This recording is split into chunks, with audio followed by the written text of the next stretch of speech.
বাড়িতে ফিরি তো মসজিদে এতেকাফে বসে যাব, মসজিদ থেকে আমি বাড়িতে যাবই না। কিন্তু দেখা যায় এই মানুষটাও যখন সুস্থ হয়ে বাড়িতে আসে তো পেছনের সেই স্বপ্নের কথা, সেই আশার কথা সে ভুলে যায়। এজন্য কোরআনে কারীমের এক জায়গায় আল্লাহ তাআলা এদিকে ইঙ্গিত করে বলেন, وَإِذَا مَسَّ الْإِنسَانَ ضُرٌّ دَعَا رَبَّهُ مُنِيبًا إِلَيْهِ। আল্লাহ তাআলা বলেন দুনিয়ার মানুষের অবস্থা হচ্ছে এরকম, যদি তাদেরকে কোনো বিপদ স্পর্শ করে, কোনো বিপদের মধ্যে তারা পড়ে, অসুস্থতার মধ্যে তারা পড়ে, দরিদ্রতার মধ্যে তারা পড়ে, বিপদের মধ্যে তারা যখন পড়ে তখন দিক না পেয়ে তারা আমার দিকে ছুটে আসে আর আমার কাছে চাওয়া শুরু করে দেয়। তো যখন দুনিয়ার মধ্যে সে বিপদে পড়ে, অসুস্থ হয়ে পড়ে, তখন সে দুনিয়ার বাস্তবতা বুঝতে পারে যে যেই মানুষগুলোর জন্য আমি অসুস্থ হয়ে গেলাম সেই মানুষগুলো কোথায় আর আমি কোথায়, যেই মানুষগুলোর জন্য আমি আমার এই যৌবন শেষ করে দিলাম এই মানুষগুলো কোথায়। এই চিন্তা যখন তার দিলের মধ্যে আসে তো তখন সে আল্লাহর কাছে ব্যাকুলতা প্রকাশ করে, আল্লাহর দিকে সে ব্যাকুল হয়ে পড়ে। দাআ রাব্বাহু মুনিবান ইলাইহি, আল্লাহ তাআলা বলতেছেন তখন ওই বান্দাকে দেখবা ঘরে না, ঘরে এসি আছে বসে না, বরং মসজিদে গরমের মধ্যেও সে চুপচাপ বসে থাকে, কারণ সে দুনিয়ার বাস্তবতা বুঝে গিয়েছে। সে তার বাবার লাশ কাঁধে করে নিয়ে যাওয়ার সময় বুঝেছে যে আমার ভাই 8 জন, এখন বাবার লাশ কাঁধে নেওয়ার মতন আমরা 2 ভাই, আর বাকি 6 ভাই কাজের জন্য এখনো পর্যন্ত আসতে পারে নাই, ফোনে কাপড়ের টাকা পাঠিয়ে দিয়েছে। তখন সে বুঝতে পারে আমার বেলাও তাই হবে। আমার 4 জন সন্তান যাদেরকে আমি লন্ডন, ইটালি এক একজনকে এক এক দেশে পাঠিয়েছি, কাজের কারণে, চাকরির কারণে হয়তো আমার লাশ তার কাঁধে নেওয়ার মতন সুযোগ হবে না। এটা যখন সে বুঝে যায় তো দাআ রাব্বাহু মুনিবান ইলাইহি, আল্লাহ তাআলা বলেন তখন ওই বান্দারা আমার দিকে একনিষ্ঠ হয়ে আমার দিকে দিলকে ফিরিয়ে তখন আমায় ডাকতে থাকে আর বলতে থাকে, আল্লাহ আসলেই আপনি ছাড়া আমার কেউ আপন নয়, আপনি ছাড়া আসলেই আমার কেউ আপন ছিল না, আসলেই আপনি ছাড়া আমার কেউ আপন রবে না। এই কথা সে বুঝে যায়। তো এই ঘরের মধ্যে সবাই আসতে পারে না, কারা আসতে পারে? একমাত্র যাদেরকে আল্লাহ তাআলা নির্বাচন করেন। আর এরপরের অংশে আল্লাহ তাআলা আয়াতের মধ্যে বলেন, সুম্মা ইযা খাওয়ালাহু নি'মাতাম মিনহু নাসিয়া মা কানা ইয়াদউ ইলাইহি। আল্লাহ তাআলা বলেন ওই বান্দা চোখের পানি দেখে, কান্না দেখে যখন আমার পক্ষ থেকে তাকে কোনো নিয়ামত দেওয়া হয়, কোনো অনুগ্রহ করা হয়, নাসিয়া মা কানা ইয়াদউ ইলাইহি, তখন সে যেই কারণে আমাকে ডেকেছিল সেই কারণগুলো সে আস্তে আস্তে বলা শুরু করে দেয়। সুস্থ হয়ে বাড়িতে আসার পর আবার সে দুনিয়ার মধ্যে ঢুকে যায়, সুস্থ হয়ে আসার পর আবার সে আমার বিধান থেকে দূরে সরে যায়। এটাই হচ্ছে মানুষের রীতি। এজন্য প্রকৃত আল্লাহ তাআলার কাছে তারাই নিজেদেরকে সিলেন্ডার করতে পারে যাদেরকে আসলে আল্লাহই নির্বাচন করেন সিলেন্ডার করার জন্য। আর নয়তো বান্দার এমন কোন ক্ষমতাই নাই যে সে তার নিজেকে, নিজের আত্মাকে আল্লাহর কাছে সঁপে দিতে পারে। রাসূল করিম সাল্লাল্লাহু আলাইহি ওয়াসাল্লামের প্রিয় চাচা আবু তালিব সারাটা জিন্দেগি রাসূল করিম সাল্লাল্লাহু আলাইহি ওয়াসাল্লাম নবুয়ত পাওয়ার আগেও তিনি তার সাপোর্টে ছিলেন, নবুয়ত পাওয়ার পরেও কিন্তু ঈমানের দৌলত, ঈমানের স্বাদ তিনি আস্বাদন করতে পারেননি। কিন্তু যেই মানুষটা সবচেয়ে বেশি শত্রুতা পোষণ করেছে হযরত ওমর রাদিয়াল্লাহু তাআলা আনহুকে আল্লাহ তাআলা ইসলামের এমন দৌলত দান করলেন যে তিনি অর্ধ জাহানের বাদশা খলিফাতুল মুসলিমিন হয়ে গেলেন। কোরআনে কারীমের মধ্যে আল্লাহ স্পষ্ট জানিয়ে দিলেন, ইন্নাকা লা তাহদি মান আহবাবতা ওয়ালাকিন্নাল্লাহা ইয়াহদি মান ইয়াশা। ও আমার নবী, আপনি যাকে চান সে হিদায়াত পাবে না, বরং আমি যাকে চাই সে হিদায়াত পাবে। তবে আল্লাহ তাআলা জোর করে বান্দাকে হিদায়াত দেন না। বান্দার মধ্যে যদি ফিকির থাকে, পরিবর্তনের ইচ্ছা যদি থাকে, তো বান্দা এক পা আগায় আর আল্লাহ তাআলা 10 কদম রাস্তা তার জন্য আগিয়ে দেন।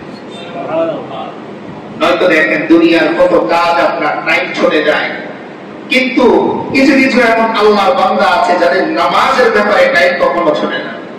দাওয়াতের মধ্যে তার দেরি হয় যেতে উপস্থিত হতে, কিন্তু নামাজে আসতে তার দেরি হয় না। আবার কিছু বান্দা এর বিপরীত আছে, কোন দাওয়াতের অনুষ্ঠানে দেখা যায় আগের দিন যে এসে উপস্থিত, কিন্তু নামাজের দিন কোনো না কোনো ভাবে এক রাকাত চলে যায়, এরপরে সে মসজিদে বসে বা উপস্থিত হয়। এর কারণ হচ্ছে যে তার মধ্যে ফিকির হচ্ছে আমার দুনিয়ার ক্ষেত্রে আগে থাকতে হবে, তাই আল্লাহ তাআলা তাকে দুনিয়ায় আগে থাকার ব্যবস্থা করে দেন। আর যে বান্দার দিলের মধ্যে ফিকির থাকে যে আমি আমার আল্লাহর দিকে যাওয়ার ক্ষেত্রে সব সময় আগে থাকবো, তো দেখবেন আল্লাহ তাআলা তাকে আগে আসার মতন সুযোগ করে দেন। এজন্য মাঝে মাঝে জুমার আগে যাওয়ার কথা তিনি ঠিক করেছেন যে না, আমি নামাজ পড়েই যাব। খাবার শুরু হওয়ার কথা 2টায়, কিন্তু আল্লাহর কি মেহেরবানি, জামাই বাড়ির থেকে যে লোকজন আসার কথা তারা এসে উপস্থিত হয়েছে 4টায়। আপনি 3টা বাজে যে প্রথম বৈঠকেই বসেছেন, এটা কার মেহেরবানি? আল্লাহ। আজকে যে আয়াত আমরা তিলাওয়াত শুনলাম, এই আয়াতের মধ্যে হযরত ইব্রাহিম আলাইহিস সালাম দোয়া করেছিলেন যখন ঘর নির্মাণ শেষ করলেন, বাইতুল্লাহ নির্মাণের কাজ যখন শেষ করলেন, তখন তিনি আল্লাহ থেকে একটা জিনিস চাইলেন। প্রথমে তিনি কাজ করলেন, এরপরে আল্লাহ থেকে চাইলেন। এখান থেকে বোঝা যায় যে আল্লাহর কাছে চাওয়ার জন্য প্রথমে কিছু দিতে হয়, প্রথমে কিছু দিতে হয়। যেমন দুনিয়ার ক্ষেত্রে আপনি একটা কয়েল কিনলেন, এখন আপনি এই কয়েল দিয়ে ঘরের মশাগুলো তাড়াতে চাচ্ছেন, তো আপনার কয়েলকে একটা জিনিস দেয়া লাগবে। কি দেয়া লাগবে? আগুন দেয়া লাগবে। কয়েলকে কি দেয়া লাগবে? আগুন দেয়া লাগবে। এখন আপনি যদি মনে করেন যে আমি 5 টাকা দিয়ে এই কয়েলটা কিনে আনলাম, টাকা দিয়েছি, তো আগুন দিব না, আজীবন যদি ঘরের মধ্যে আপনি হাজার হাজার কয়েল রাখেন, কিয়ামত হয়ে যাবে, কিন্তু কয়েল দ্বারা 1 বিন্দু পরিমাণ উপকার আপনার হবে না। ঠিক তেমনি আমি যে আল্লাহর কাছে কিছু চাইবো, আল্লাহর কাছ থেকে আমি কিছু নেব, আমার সাধ্য অনুযায়ীও আমার আগে দিতে হবে, আমার আগে দিতে হবে। হযরত ইব্রাহিম আলাইহিস সালাম চাইলেই তো আগে আল্লাহর কাছে দোয়া করতে পারতেন অগ্রিম, কিন্তু তিনি কি করলেন যে না, আগে আমি আমার রবের জন্য কিছু করি। আল্লাহ তাআলা সেই কথা কোরআনে কারীমের মধ্যে বলে দিয়েছেন বান্দাদের বোঝানোর জন্য যে দেখো, আমার নবী ইব্রাহিম আমার কাছে মাকবুল, তিনি নবী, তার জবানটাই মাকবুল, এই জবান দিয়ে যা বের হবে সব মাকবুল, কিন্তু এরপরেও তিনি আগে কাজ করলেন, পরে আমার কাছে চাইলেন। কি আয়াত? وَإِذْ يَرْفَعُ إِبْرَاهِيمُ الْقَوَاعِدَ مِنَ الْبَيْتِ وَإِسْمَاعِيلُ। আল্লাহ তাআলা বলেন হযরত ইব্রাহিম আর তার সন্তান ইসমাঈল যখন ঘরের ভিত্তি উঁচু করলেন, এবার উঁচু করার পরে আমার কাছে চায়, রব্বানা তাকাব্বাল মিন্না, ও আমাদের রব, আমাদের কাজ আপনি কবুল করেন, আমাদেরকে আপনি কবুল করেন। এই কবুল করার মধ্যে তিনি সমস্ত কিছু আল্লাহ থেকে মঞ্জুর করিয়ে নিয়েছেন। এজন্য মুফাসসিরে কেরাম বলেন ওই দিনের এই দোয়ার মধ্যেই আল্লাহ তাআলা কবুল করেছিলেন যে এই বংশের থেকেই প্যারে হাবিব মুহাম্মদুর রাসূলুল্লাহ সাল্লাল্লাহু আলাইহি ওয়াসাল্লামের আগমন হবে। ওই দিন তিনি মঞ্জুর করিয়ে নিয়েছেন যে রব্বানা, ও আমাদের রব, তাকাব্বাল মিন্না, আমাদের পুরো বংশটাকেই আপনি কবুল করেন। তো আল্লাহ কেমন কবুল করলেন যে ইসমাঈল আলাইহিস সালামের এই বংশের মধ্যে সাইয়্যিদুল আম্বিয়া ওয়াল মুরসালিন, আগে নামটা তাজদারে মদিনা মুহাম্মদুর রাসূলুল্লাহ সাল্লাল্লাহু আলাইহি ওয়াসাল্লামের আগমন তিনি ঘটিয়েছেন। এমন ভাবে তিনি কবুল করিয়ে নিয়েছেন, কিন্তু দোয়াটা করেছেন কখন? কাজ শেষ করে।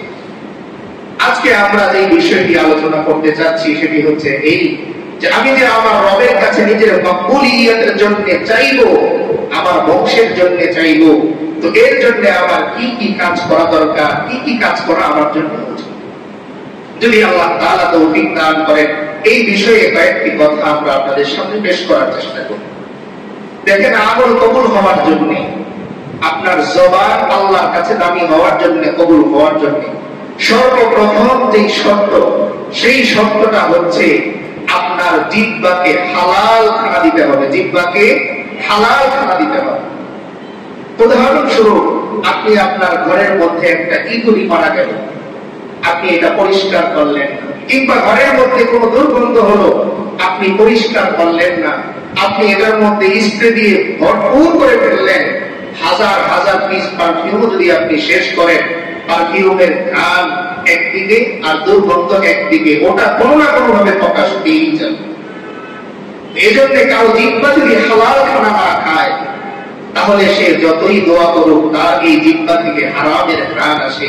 আর যেই জিহ্বা থেকে, যেই জবান থেকে, যেই ভেতর থেকে হারামের ঘ্রাণ আসবে, তার জবান দিয়ে কোনো দোয়া আল্লাহ তাআলা কবুল। এজন্য যারা সাহাবে কেরামদের মধ্যে দুর্বল ছিলেন, দেখা যায় ইসলামের খেদমত অনেক ক্ষেত্রেই, কিছু কিছু ক্ষেত্রে আল্লাহ তাআলা সাহাবীদের তো মর্যাদা অন্যরকম, তো যারা একটু আর্থিকভাবে সমস্যায় ছিলেন তারা কাজ বেশি করতে পেরেছেন। এজন্য সবচেয়ে বেশি যেই সাহাবী আল্লাহ নবী সাল্লাল্লাহু আলাইহি ওয়াসাল্লামের থেকে হাদিস বর্ণনা করেছেন তিনি ছিলেন হযরতে আবু হুরায়রা রাদিয়াল্লাহু তাআলা। কি নাম? হযরতে আবু হুরায়রা রাদিয়াল্লাহু তাআলা। ওনার মূল নাম হচ্ছে আব্দুর রহমান ইবনে সাফর। আব্দুর রহমান ছিল না, বিড়াল তিনি পছন্দ করতেন, ছোট ছোট বিড়াল নিয়ে আসতেন মাঝে মাঝে। তো আল্লাহ রাসূল সাল্লাল্লাহু আলাইহি ওয়াসাল্লাম একদিন ডাক দিলেন, ইয়া আবু হুরায়রা, ও ছোট বিড়ালের বাবা, আদর করে ডেকেছিলেন। তো তিনি এই ডাকটাকে নিজের জন্য নিয়ামত মনে করলেন। এরপর থেকে যখনই তাকে জিজ্ঞেস করা হতো তোমার নাম কি, তো তিনি বলতেন আবু হুরায়রা। আমার নাম কি? আবু হুরায়রা। এই সাহাবী আল্লাহ নবী সাল্লাল্লাহু আলাইহি ওয়াসাল্লামের থেকে 5000 প্লাস, প্রায় 5500, 374, 5374 এর মতো হাদিস তিনি বর্ণনা করেছেন। তার ব্যাপারে পাওয়া যায় কিচ্ছু নাই, ঘরের মধ্যেও নাই, নিজের কাছেও নাই। তিনি এই সুফাবাসীর সামনে আসহাবে সুফার সাথে থাকতেন। খোদার তাওবায় এমন হতো যে উনি ছটফট মাটির মধ্যে করতেন, অনেকে মনে করত তিনি অসুস্থ, সম্বলহীন, অর্থহীন। কিন্তু হারাম খাবার জিহ্বার মধ্যে না যাওয়ার কারণে আল্লাহ তাআলা একটা সময় যে ওনাকে এত দাবি করে দিলেন যে হাদিসের মূল মাহাজ ভান্ডারের মালিক আল্লাহ তাআলা তাকে বানিয়ে দিলেন। সবচেয়ে বেশি হাদিস তার থেকে বর্ণিত হয়েছে। এরপরে যার সিরিয়াল, তার সাথে ওনার পার্থক্য প্রায় 3000। এত বেশি হাদিস তিনি বর্ণনা করতে পেরেছেন। মেধা দুর্বল ছিল, মুখস্থ থাকতো না। একদিন রাসূল করিম সাল্লাল্লাহু আলাইহি ওয়াসাল্লামের কাছে বললেন, ইয়া রাসূলুল্লাহ,